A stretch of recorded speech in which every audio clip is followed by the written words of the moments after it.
Hello, Marvelites. Welcome back to a brand new episode of the MCUExchange. We're already on episode 54. How time Yeah, flies. crazy. Um, insane. Sadly, Aaron can't make today. But of course, we're here to keep you guys updated on what's happening in the Marvel world and talk about that Falcon the Winter Soldier finale. I'm going to be your host, Joe, and with me is Charles. What's up? And we're excited. So let's not waste any time. Let's jump right straight into it. Oh, Charles, good. what were your thoughts on Falcon and Winter Soldier finale? Uh, now that it's been a week, and now that we've seen the documentary making it, my Mm, feelings have definitely lightened a bit because as soon as it ended, like anytime like you see a finale, you can't help but feel critical about some stuff that they didn't land, but also feel happy yeah. about the stuff they did land. And as soon as the finale ended, I was like, yeah, that was good. The messaging was great, but some of it was kind of clunky. Like Mm, some part, the sets feel super small and all that. But just seeing everything, in the making of documentary and having a week to process it, I think it's a very very solid finale to a very very solid season of TV. It's certainly not the best thing we've ever seen from the MCU, but I think yeah. the messaging of it is absolutely like if there's one thing that they did, like they could have fucked up everything else from the sets, the fights, but they definitely nailed the messaging. And I think Yeah. for a show like this, I think that's what they set out to do, and they did it really well.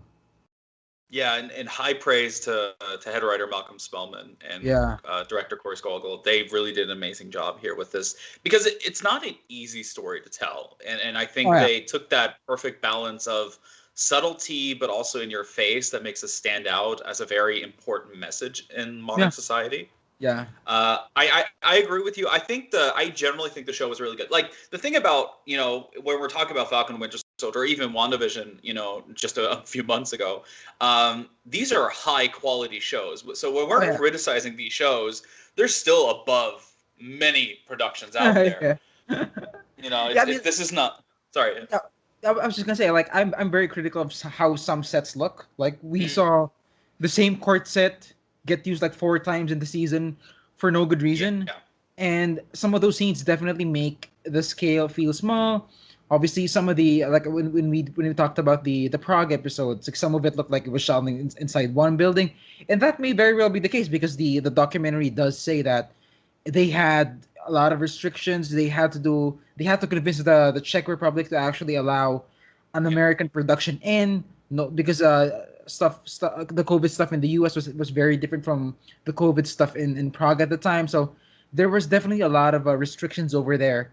And and these restrictions in the face of the high quality fights and special effects sequences they did, it's kind of like at the end of the day, these shows don't need to prove how expensive they are because they yeah. are fucking expensive. You could see that from any action sequence they put, like the highway sequence in the Germany fight with the flag smashers, the Tunisia aerial sequence in episode one, and obviously this one, the New York sequence where Sam saves a bunch of helicopters.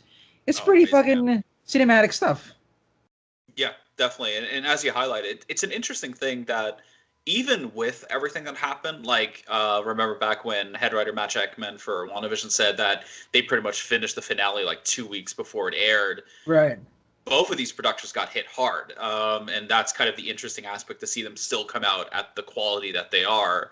And of course, we can always say, oh well, what if the pandemic never happened? For what we got, still amazing and high praise to the cast and crew to kind of go through these situations. And as someone who lives in Europe, Prague is not far from where I live. Mm. They had it just as bad as we had, and everything was in lockdown. So that the fact that they even got the film stuff must have been difficult to pull through. But I'm like the finale. What I'm a little surprised about. Like if I had one criticism, I think the Walker storyline, they couldn't quite decide which direction to go with him. Yeah. Yeah. That's the only thing where I say, okay, I like the moment. I think there was an interview with Spellman where he said he wanted people to like him, which ironically, if you look at the the online discourse, there are a lot of people that are very pro Walker. And what he did, and that last moment kind of redeemed him for them. I think it needed a bit more time. I kind of like the idea of him not being a bad guy, just a guy with a weird tick that he still has technically at the end of the Yeah. season. I think that just really needs fleshing out. Yeah, the problem with the Walker stuff, I mean, they did everything right. Up for me, they did everything right up until his scene with Val, or I guess his scene. I guess his scene with Bucky at the end, where they're like patting each Yeah, other back. I feel like that's when it started to fall apart. Where it was like, what? You just tried to murder Bucky and Sam in cold blood, and you would have probably gotten away with it. You could have gotten away with it if they weren't able to defend themselves. You would have probably told the government, "Oh, they tried to fight me and they got in the yep, way," and he would have gotten off scot free. But seeing him like pat Bucky at Bucky's back at the end, and him being all chummy with Sam too, and seeing him just be jolly at the end when Val gives him the suit, it's kind of like, what happened to the darkness? Because you're a pretty fucking dark guy. Your best friend just yeah. died. Like, just because you get a new suit, does that mean you can act like Chris Pratt and be like and do like a finger guns and be like all jolly towards Val? I feel like that's a weird jump to make, given how, I guess, when you think about how, like, the finale just probably took place in a span of like 2 days. Like the next day Yeah. after they take down the Flag Smashers, the next day he probably meets with Val and gets the suit. It's kind of like, what happened to all the darkness? I mean, I get that you got your heroic moment, which I thought was really cool, where he was given the choice to Yep. avenge Lamar, or do the job and just save people. He picked the save people route, and I thought that was pretty good. But again, you still have all that darkness. I feel like I feel like there could have been at least one moment of mourning for Lamar from a Walker's perspective. He has the suit now. Like, imagine if he wasn't just all like, finger guns pointing at Val, and he was just with his wife talking about Lamar, talking about how he Yeah. redeemed himself towards Lamar, how he could redeem the Medal of Honor that he thought was like the worst day of his life. I feel like there was a lot of character stuff that could have been done for his ending. Definitely. It feels like they could have done at least with one more episode to kind of give that more time to flesh out. That's how I kind of see it. I mean, Um, if there's anybody who needed an entire episode, it's definitely Sharon Carter, yeah, because that's the next thing. Good point. yeah, that's like if there's one thing this 1 week of this sort of one week reprieve we have from watching the finale, I feel like the Sharon Carter stuff definitely sat with me worse and worse as the days gone by. Just thinking about it more, it's kind of like, yeah, why did she kill all those people in Madripoor? Why did that happen? It kind of doesn't make sense. The more and more you think about it, it's so funny because in the documentary, Spellman and Nate Moore seem to be very very proud of themselves for executing that mystery really really well, and just seeing how it turned out, it's kind of like, no, you didn't, because people are still sort of confused about it, and I certainly am confused. Like, I get the idea. The idea works on paper, but just how they got there, it's kind of like there's still a lot of missing blanks over there. the the thing is I think their red herrings didn't work as a red herring, but rather complicate the situation. Yeah. Like anything they tried to throw in to throw you off her trail was either just kind of confirmed it more or just made you go, well, if she is, then how does that make sense? And that's kind of where the problem is, I think, in a big part. I personally think with her power broker aspect is that, like, my view is that this is kind of a power broker Inc. situation, that she's not the only one. She just was the one who got the CIA guy into super soldier serum and all that, but someone else also, like, working under that moniker, sending out someone to get them. It's just, the weird thing is that what they're doing is by pretty much flat out saying, when Zemo says, "Oh, I've met the power broker before," you're like, okay, then how is it Sharon? And that's, it's similar to like the Zemo mask. There's no resolution to why that mask had any relevance outside of it's a cheeky comic reference. And with her, it's kind of the same thing, where it's like they're building up this thing, but they're not giving it time to kind of breathe. And I don't know if it's kind of a fault of them restricting themselves to 6 episodes, or it's also a part of them just being very inexperienced with long form storytelling. Because Yeah. normally, if this is a 2 hour film, that'll hit better because you get to that point faster. But it's like the Mephisto, rumor, where we all had like WandaVision, Mephisto. That connection was always there, but you dragged out your red herrings to a point where that any other solution wouldn't have made sense or would Right. disappoint someone. I think the thing with the Madripoor Sharon Powerbrook execution, I feel like just the base idea of her being like an art dealer and trying to hide it. Yeah. I feel like that's not the way to go about building up your mystery. Like Yeah. imagine if we just saw Sharon slumming it up in fucking Madripoor, and No then one would like, have guessed it. no one would have guessed it. They wouldn't have had hints to it, and then you reveal like, holy shit, yeah, you could have sort of you could have maybe slightly alluded that yeah, maybe she's fucking secretly rich in Madripoor and she's just slumming it up in just like a small apartment and shit. I think that would at least fare better.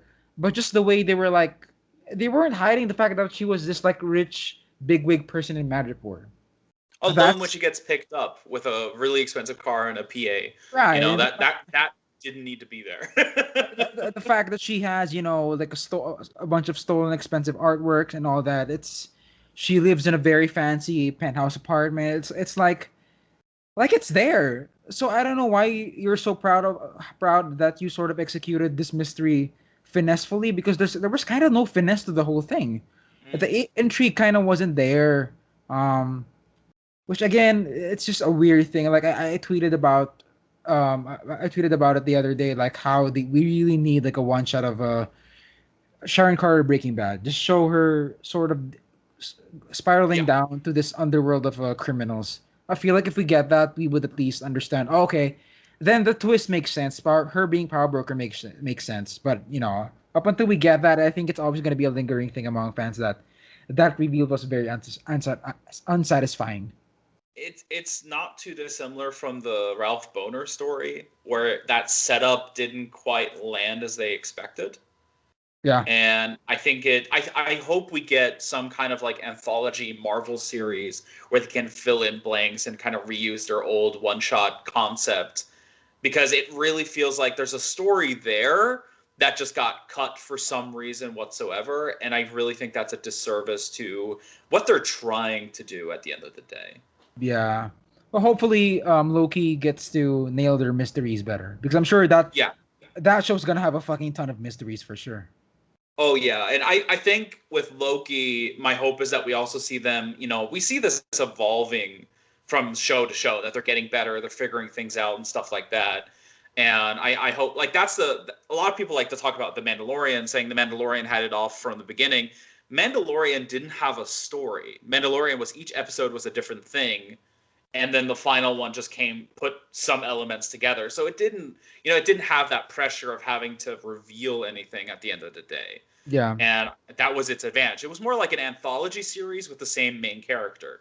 And this is Oh like an yeah. actual long form storytelling. So there's a very interesting distinction between them, which is curious. How will the other Star Wars series with a more through line story, will they do similar mistakes or also learn from this? Yeah.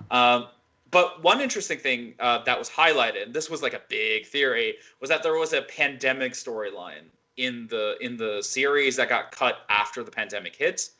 Well, they have confirmed that is not true. They are teasing that they really want to adapt this story into a comic. Spellman pointed that out very openly, but Spellman and Skoglund both said they're not allowed to talk about it. So it sounds kind of like something that'll come later down the line. What do you think about that? I just find it shady that Yeah. this whole thing became something that they cannot talk about. Um, because if it's a cut story, then I don't see why that's a big deal. Because WandaVision had a lot of cut stuff, and we know they cut a scene where the rabbit becomes a demon and all that. I mean, it seems like Yeah. Matt Shackman and Jock Schaefer were very open about talking about that. So maybe I guess they really have something planned for this cut storyline because they have a gag order not to say anything. Yeah. I guess that would make sense, but I feel like there was at some point, there had to be some sort of a pandemic storyline. We heard it from several people, including from our own Charles Murphy back then. It feels Yeah. like where there's smoke, there's fire. Um, whether this story actually entered the final stages of of it being in the final script or not, I feel like there was at some point a story like this. Hence them deciding, you know what, let's just put it elsewhere. I think that a pandemic storyline could be really interesting because it's not uncommon for the Marvel universe. Oh We yeah, have the Mad Bomb, we have the Terra Genesis bomb. there's a lot to play around with. I originally thought when I heard that going around that this show might set up Miss Marvel, Right. which Yeah. is also set to release this year. I thought that too. Yeah. So it's interesting. I hope I would love to see a Mad Bomb story. I think that's a really interesting story to explore, and this kind of leads us into where it could potentially be explored, and that is we have the official confirmation that Malcolm Spellman is writing a fourth Captain America film. Yeah. Now his involvement pretty much highlights that it will be the return of Sam Wilson in the role. There are rumors talking about still that there is a potential Chris Evans return storyline, but that this is pretty much going to be a separate project. Before we get into talking about the fourth film, what did you think about the costume? And are you Oh. excited to see what tweaks they might do for the upcoming film? Oh my god, it's fucking immaculate. It's like there's almost I almost don't have anything to nitpick about it. I don't have anything to nitpick about it now that I'm thinking about it because it's so. It might be the most one to one, one is to one recreation of a costume from Yeah. the comics. Like literally from the patterns he has on his shoulder to his I guess his cowl with the whole thing with the white and the goggles. It's so scarily accurate. The fact that Mm, it works on a live action setting makes me hopeful that they're gonna nail the Moon Knight costume because Sam's costume has a lot of white, and yeah. white is not necessarily an easy color to work with as far as designing clothes or outfits with that color. So it gives me hope, but I also feel like because when I look at the all the Falcons comic book artwork, he doesn't have a beard, and Yeah. I kind of want to see Anthony Mackie without a beard. I wonder how that's gonna fare out with him in the suit without the beard. I wonder if that's gonna make it look even more comic accurate. But I love it. I love how the wings actually look like feathers now.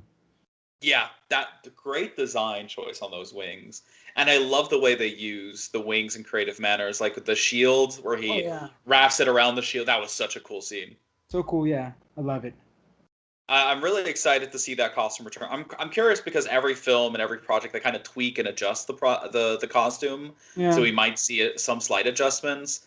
But I'm really curious. We have no info on what Captain America 4 might be about. I confess I haven't read the storyline when Sam Wilson took over the Cal or the name. Mm. Do you think they're going to take some inspiration from the comics or maybe do something original? Like this is a place I could see them maybe adapt the Mad Bomb storyline that could have been in Falcon the Winter Soldier.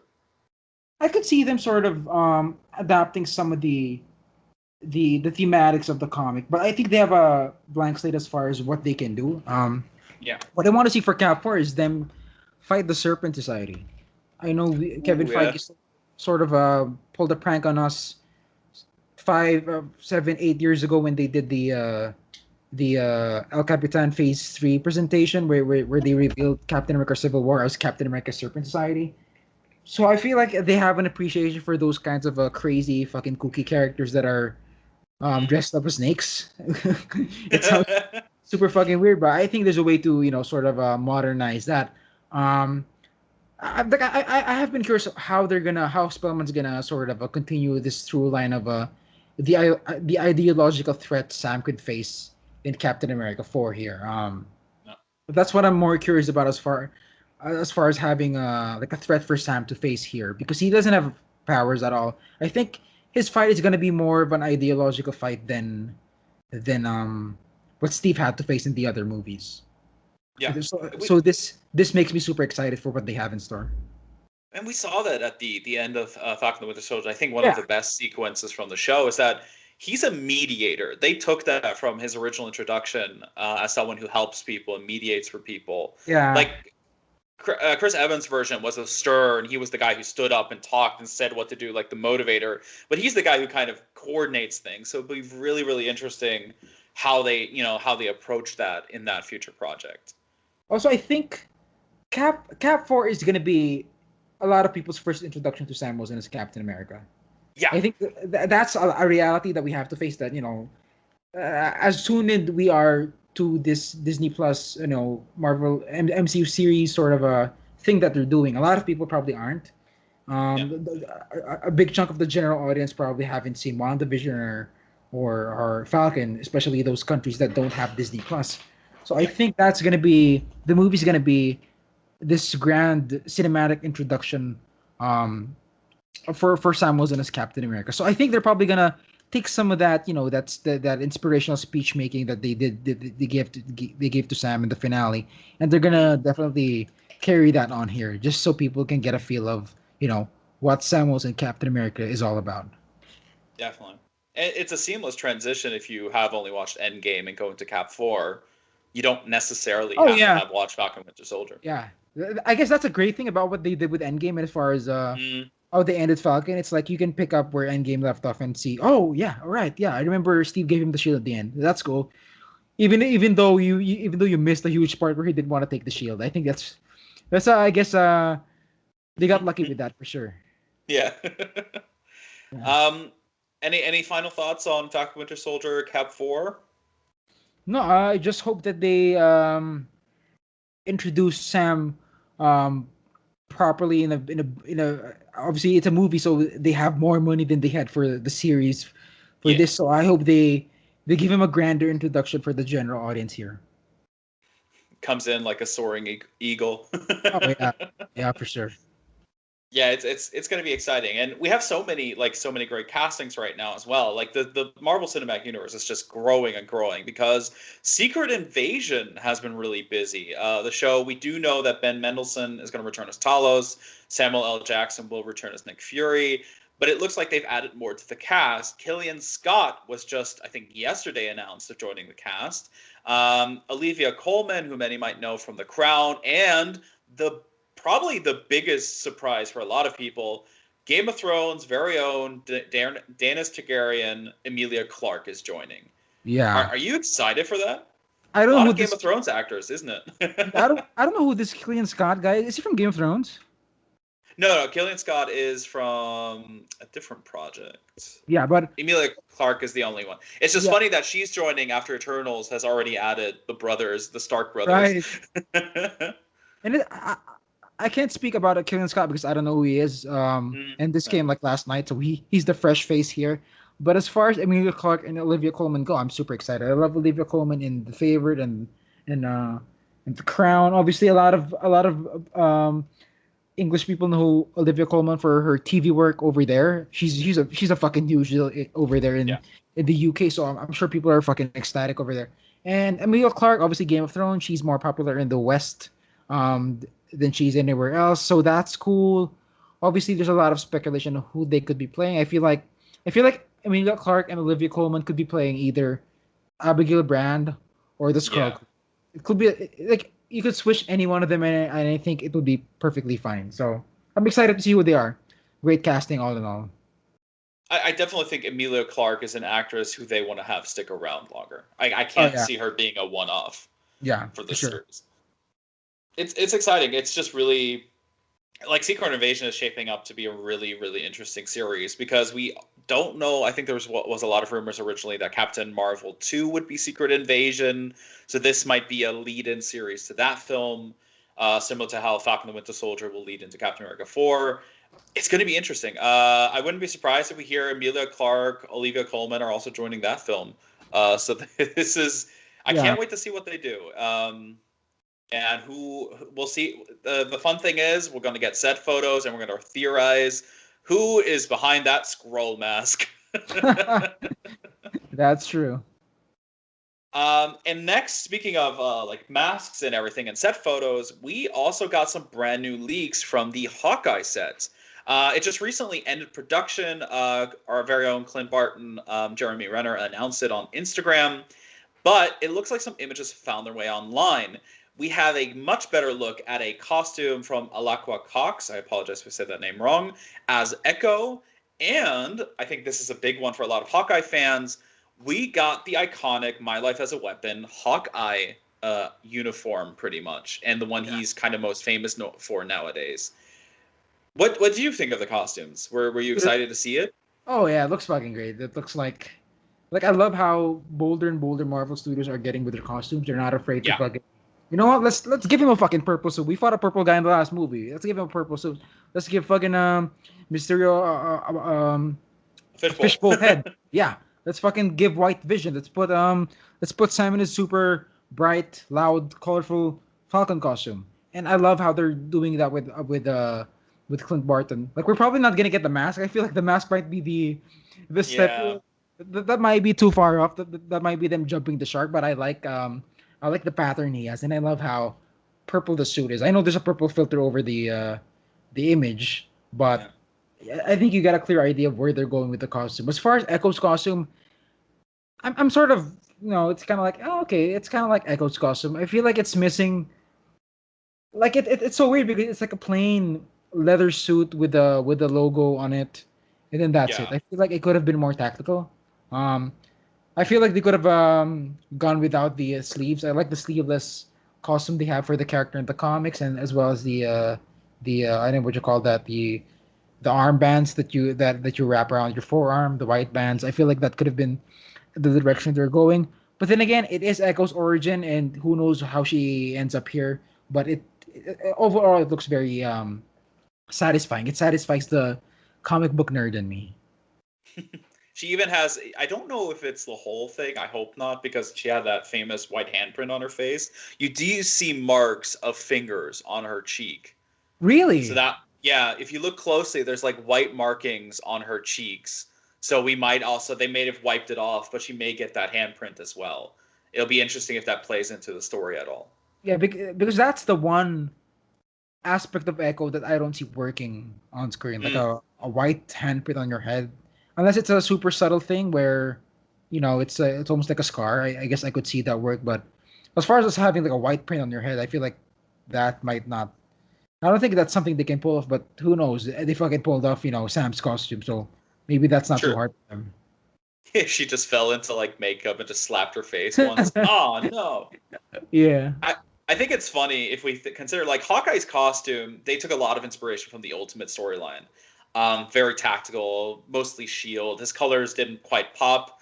I think the Age of Ultron, the long one he had, was probably the closest we got to a comic book accurate costume. But it took what 12 years to get Yeah, the easiest character to adapt his comic accurate costume. that's so true. It's going to be exciting. I'm really curious to see how that story comes together. We haven't seen, we saw artwork of Haley Steinfeld's Kate Bishop in like her iconic costume. So I'm curious if that's also going to be something that will be introduced later in the series because she had a very like makeshift one early on in set photos. So Yeah. that's going to be interesting to see. Hmm. In next news, we have Big Ironheart found its head writer with Chinaka Hodge. Many might know her work from Snowpiercer, which is also a very, very good show. I can highly recommend. She worked there together. I think she's also an R&B artist, if I'm correct. So she's quite an interesting addition to Ironheart. Also, a good sign that Ironheart might be coming out sooner than expected. As they're slowly preparing everything. There was a fun little misunderstanding when it was shared that, they're entering production in May, and everyone's like, wow, she has to write that entire script pretty In a damn month. fast. In a month. If she does, she'll be on everyone's radar. Yeah. But are you excited for Ironheart? What do you think, how that show's going to be? Like I What, you honestly have don't. expectations? Yeah, I honestly don't know because I've never read an Ironheart comic. I have read to read one yet. I have also yet to watch Snowpiercer. So there's actually Mm, not much I can say with this hiring, but I am excited that it's happening. And it's happening so soon. They're gearing up for pre-production. no. I guess it's this month. It's happening now. I guess. So that's cool. I'm excited to see what they come up with here. I feel like this phase for me, like as a like I'm a pretty well versed fan. Hmm. I've read I guess every event of the past 20 years in the Marvel universe. I've also read a bit some of that, some of the 90s stuff and 80s stuff and 70s stuff. So I think I'm pretty well read, but I think Phase 4 in particular is going to be one where I'm going to be like completely surprised because I don't know much about Kamala Khan. I read the first I guess 20 issues of Miss Marvel, but I've never Yeah. read any of the more recent stuff. Like I don't even remember her supporting cast. I only remember her dad and her friend Bruno, but apart from that, that's it. So the, Miss Marvel and Ironheart are the things where it's like an open book to me. So I am kind of excited going in as a fan, being completely surprised on learning stuff about the character that I've never picked up from the comics. So there's that for me. I'm looking forward to that experience. Yeah, it's the same for me. I have no experience with Ironheart. I just remember the controversy back in the day where everyone thought she was replacing Iron Man. I'm curious which direction they go. I'm very, very curious what role she'll have in the MCU moving forward.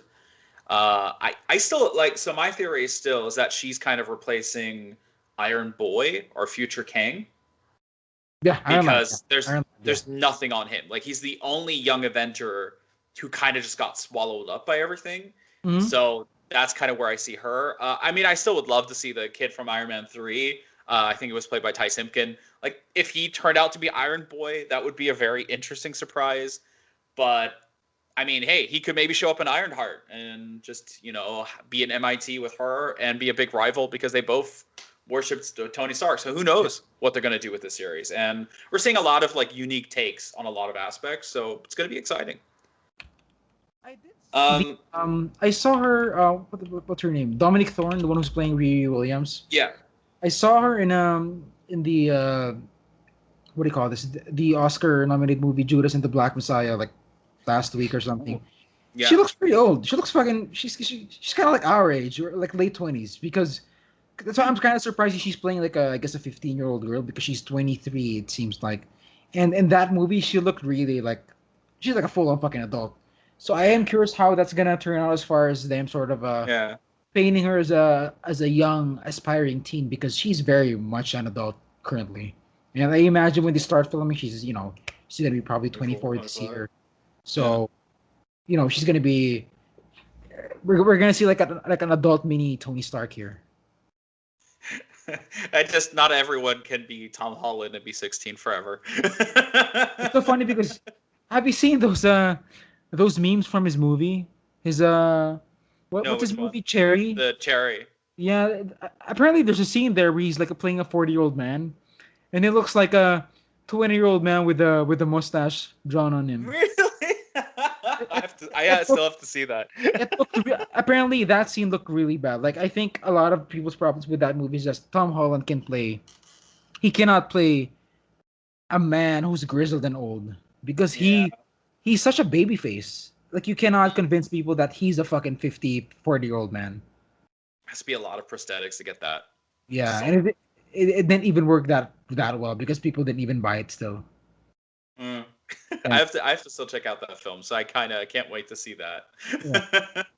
um, Now, one last piece of news for today, and this is just, I don't know, it's kind of funny how last time we had this discussion, we're talking about Alfred Molina just not caring at all and dropping all the bombs on Spider-Man No Way Home.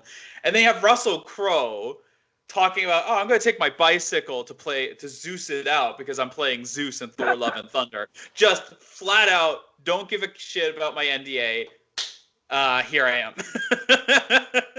Dude, he doesn't give a fuck, man. No, not at all. It's so Um, wild. So the thing is, we all kind of theorized he might be Zeus, especially with his majestic beard he was rocking. So are you surprised at all by this or excited about it? I'm not surprised with him not giving a fuck because I feel like the image of Russell Crowe has changed over the past few years. When in the early 2000s, he was just leading man hunk. He was a gladiator. Yeah. He was everyone's fucking crush. And I feel like now he's like your drunk uncle who shows up to the party drunk already from the pre-game drinking, and that's the vibe I'm getting from him doing the interview, and I think it's hilarious and absolutely cool. And I love how Kevin Feige probably couldn't do anything about it. Like you cannot fucking fire the gladiator. You No. cannot even you cannot even like remotely apprehend him because he's gonna fucking beat you up. And I absolutely love that vibe from Russell Crowe. So I love that. I also love that he's playing Zeus. I certainly wasn't expecting him to play Zeus. I was leaning towards the theory that he could be playing an old Thor, which I thought Oh was yeah. was also like a fun, I guess, idea. But I'm definitely not mad at him playing Zeus. I feel like Mm, that's such a great way to sort of bring the character in. Obviously, when you have Zeus, you have the other Greek gods like Hercules. Ares and Hercules in particular, both characters who are main staples of the Marvel lore currently. So Yeah. that definitely excites me. And if we're getting Zeus here, I feel like he's gonna get killed by Gore. So I'm looking forward to seeing Russell Crowe get decapitated by a Christian Bale. Yeah, true. Yeah. I'm really curious about the God Slayer. Like I think in the comics he did kill like gods, but it wasn't like the Greek pantheon, the Egyptian gods or whatnot. It was just like very powerful godlike creatures. Right. I would love to see him like just devastate, freaking him versus Anubis and stuff like that. That would be an amazing visual in this film. It makes you wonder also because we were talking about gods. The Greek Yeah. gods have some ties to the Eternals. Oh yeah, So true. I'm wondering if maybe Russell Crowe was cast way back and we're just finding Mm. about no maybe he shot some scenes for the Eternals. I wonder if that's the case. I'm generally curious if the Eternals will give us insight into how the Asgardians and how Right, the Greek gods, yeah, pantheon and all came together. yeah. There's a lot they can set up, and I'm really like we still haven't seen footage of that movie that was supposed to release last November. Or it should be, I guess, in the next 3 months, 2 or 3 months, Yep, we're gonna see the first look. I could see it if the latest probably after Black Widow releases. That's the latest I could see a trailer Yeah, dropping. yeah, sure. Um, and speaking of trailers, look at that segue. Uh, we got a trailer, a fantastic one. Finally, after a long, long wait, we got our first look at Shang-Chi and the Legend of the Ten Rings. Simu Liu as the titular character, our introduction to the real Mandarin, and lots of great action. What do you think of the trailer when it first came out? It looks fucking amazing. I think for me, the star is obviously Tony Leung as Wenwu slash the Mandarin. That to me is the star of the fucking movie. Like that's what I'm really going to watch. Shang-Chi for. I want to see fucking Wenwu wield those 10 rings on his arms. It looks super badass. That scene where he's sitting on a throne. He has some fucking long hair. Yeah. Like that gave me chills. That I was like, holy shit, it looks fucking dope. And there's a Mm. scene in the trailer where he's him and a young Shang-Chi walk into like a gambling room, and then you see Yeah. when Wu's rings light up and he fucking destroys like a fucking table with a punch. That to me looks super exciting. Basically, all the Wenwu stuff here I absolutely love. There's a scene at the end where we see like a glimpse of them fighting. Like Wenwu does this like Yep. super badass dive kick to or like a like a moonsault towards Shang-Chi, and it looks just fucking badass. And I think that's to me the biggest takeaway here. And it absolutely looks great. I mean, that wushu scene where wuxia scene where when I think it's Wenwu versus a lady in green, and they're like jumping Yeah. all over the air. Like It looks Flying so bad. Tiger. Oh yeah, it looks fucking super badass. And some of the scenes with Death Dealer look cool. Razor Fist looks super cool, and the tournament looks super intriguing. Finally, we're gonna get a cool tournament. Maybe it could fill the tournament void that Mortal Kombat failed to give us. So I'm excited for that. Overall, just a fucking great first look at the movie. I think one of the writers for Mortal Kombat 2021 also worked on this film, so it's ironic that this is the one that gets the tournament. Really? Is there I more Kombat remember game working reading on it. this? Yeah. It's really exciting. I cannot wait to see the action. My biggest thing, and that's what I hope they do in the next trailer, is give us a slightly uninterrupted fight sequence to just get a feeling like this isn't like that. Especially after watching Mortal Kombat, I'm a little scared of cuts. The West just loves to cut their action sequences quite a Oh bit, yeah. Yeah. and given what the team and that is involved here, I hope we don't get a lot of cuts. I want to see an uninterrupted action sequence, and we already got that tease with like this flying tiger. I would say flying tiger. Don't know Crouching why. Tiger. Crouching Tiger. Crouching tiger. Yeah. Damn dyslexia. Where you see that they're also taking inspiration from different types of action film of kung fu action films. There's like some slight hints of like a little bit of Jackie Chan in there. I'm really excited. I really hope that they embrace that aspect of what kind of cinema they're paying tribute to. And like you said, I love the direction with the Ten Rings. I think it's way better than just having these rings on your finger that each can do something individually, but rather give them some kind of reason, like some kind of interesting origin, while also playing around with the fact that these are kung fu artists. They can fight. So what do you want with rings on your fingers? Yeah. It looks great. Aquafina is playing Aquafina. That's kind of Yeah, the yeah. I'm sort of like mixed on that. I'm kind of like, you're still playing yourself. It's kind of like, oh yeah, yeah. it's not as exciting as the some of the other roles there because it's so funny because I think we saw a picture of her Marvel Legends, Yeah, and completely different. it just says like Marvel's Katie. Like that's that's like The there's no ironic. like it's not cool. It's not like Death Dealer or eh, Razorface. It's just like Marvel's Katie. Katie. There's Yeah, something there they're not revealing. Not even subtle. I hope they reveal something cool with her, but I mean, I think she surely is just like the best friend who gets, gets dragged into this crazy world. Yeah. I guess she could maybe be like Ned from Spider-Man, where he's the best friend. But Mm, I'm not sure. But I'm also not sure if Ned got his own Marvel Legends figure. So no. so I mean, let's see. I'm excited to see what they have in store here. Yeah. Because like you said, Mortal Kombat didn't exactly scratch that itch of good fight scenes and good like action sequence. It kind of just gave us the gore, and it kind of seems like they called it a day from that.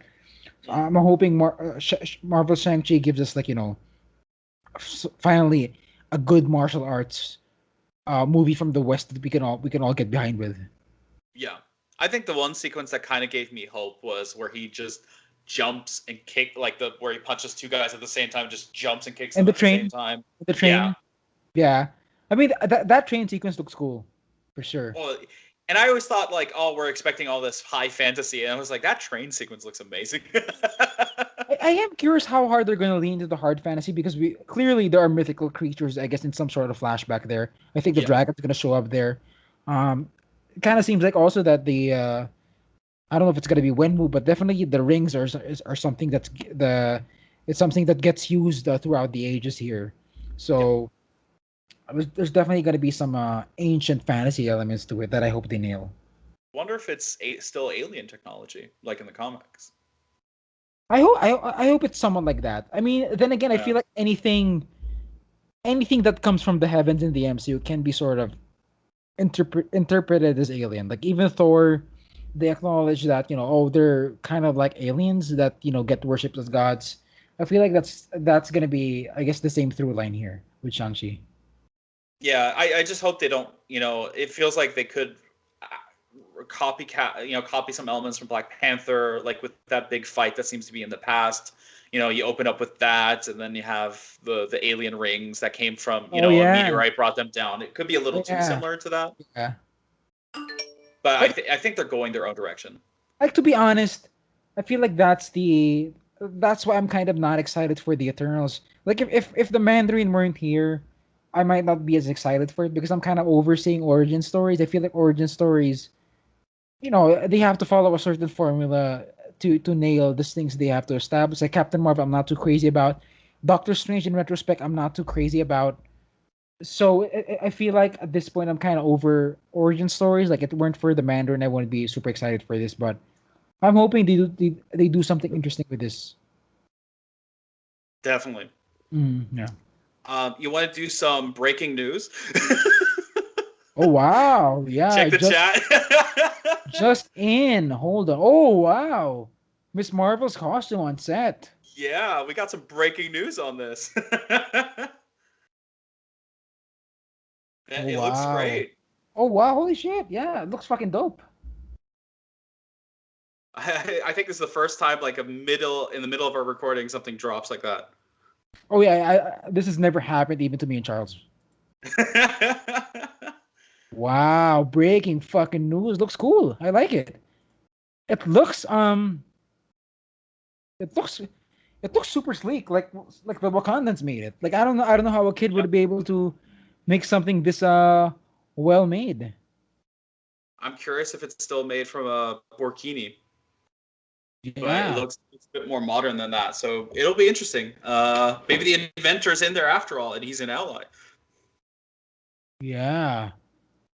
Well, there you have it, folks. Breaking news. Miss Breaking Marvel. news.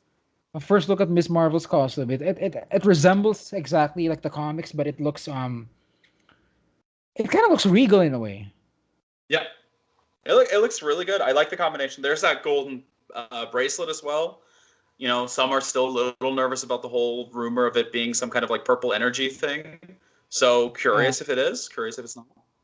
And if you look at the fabric she has, like the main fabric she has, it's kind of like it kind of looks scaly a little bit. Yeah, Like there's definitely some intricate, design put into it.